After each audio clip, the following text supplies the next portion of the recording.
ہے اور باہر کا رخ کچھ اور ہوتا ہے. اور انسان عجیب اس لیے ہے کہ اللہ تبارک و تعالی نے انسان کو عجلت پسند بنایا ہے. بہت جلد یہ فیصلہ کر لیتا ہے. خلق الانسان حلوا.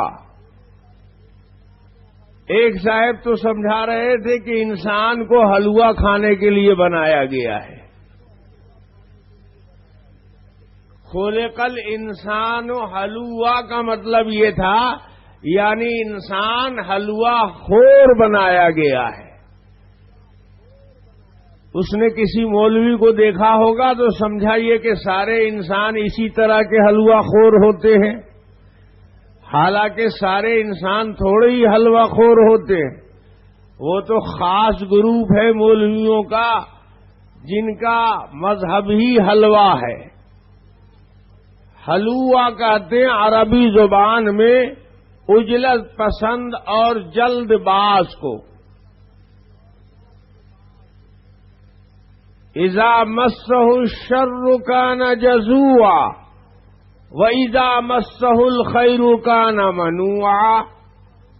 اچھی چیز مل جائے تو بالکل اس پر قبضہ کر کے بیٹھ جائے گا اور چاہے گا کہ اس میں کسی دوسرے کا حصہ نہ ہو, 16 آنا ہمارا ہی ہو جائے, اپنے ہی نام سے ریزرو کرا لے گا. اور اگر کوئی مصیبت اور پریشانی کی چیز, کوئی زحمت آ جائے تو چاہے گا ساری دنیا اس میں حصہ اپنا لے لے اور بلکہ میرے کھاتے میں کچھ نہ بچے تو اور اچھا ہے. یہ انسان اتنا بڑا چالاک ہے. اللہ تبارک و تعالی نے ارشاد فرمایا کہ جس چیز میں اس کو اپنی اچھائی نظر آتی ہے, اپنا نفع نظر آتا ہے, جس چیز میں اسے اپنی عزت دکھائی دیتی ہے, اس کی طرف بہت تیزی سے لپکتا ہے. اس کا بس چلے تو یہ عرش پر جا کر قدم رکھ کر جم جائے کہ ہماری اصل جگہ یہی ہے. دیکھتے نہیں یہ مولوی صاحب کو, وہ ٹائم سے پہلے ہی جا کر مصلی پر براجمان ہو جاتے ہیں, کہیں ایسا نہ ہو دوسرا آگے بڑھ جائے. 5 منٹ پہلے ہی سے ایک دم واجپئی جی کی طرح سے جمع ہوا ہے جا کر. ابھی نہ تکبیر ہوئی ہے نہ صفیں درست ہوئی ہے, لیکن مولوی صاحب ہیں کہ وہاں بیٹھے ہوئے ہیں, جمے ہوئے ہیں, اس لیے کہ یہ عزت کی جگہ ہے, یہ امامت اور پیشوائی کا مقام ہے, اس پر قبضہ ہمارا ہونا چاہیے. اس جذبے نے ان کو وہاں مصلی پر جا کر جما دیا ہے. حالانکہ اس کا دین سے کوئی تعلق نہیں ہے, سنت سے اس کا کوئی تعلق نہیں ہے. یہ عمل سنت کے سراسر خلاف. امام تکبیر سے پہلے یا تکبیر ہوتے وقت مصلی پر جا کر بیٹھ جائے, ایک مرتبہ بھی ایسا حادثہ رسول پاک آقائے دو عالم سرور کائنات صلی اللہ علیہ وسلم کی زندگی میں نہیں پیش آیا.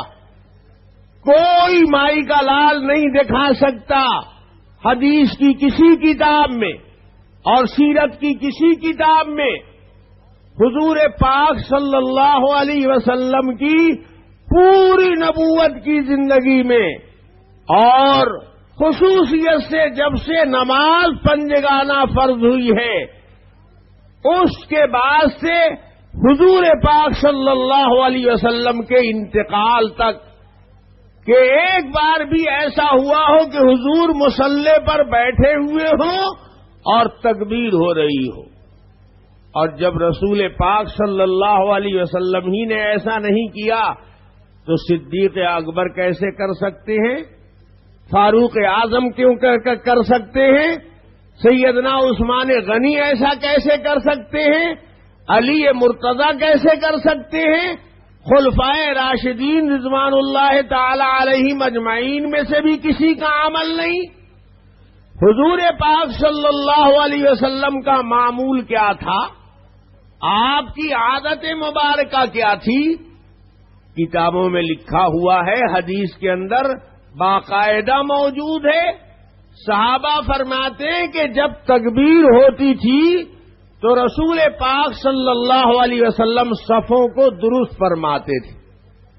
صفوں کی طرف دیکھتے تھے کھڑے ہو کر، مصلی سے کھڑے ہو کر صفوں کی طرف دیکھتے تھے دائیں اور بائیں. آپ اپنی جگہ پر رہتے اور چہرہ موڑ کر، نظر موڑ کر داہنی طرف دیکھتے.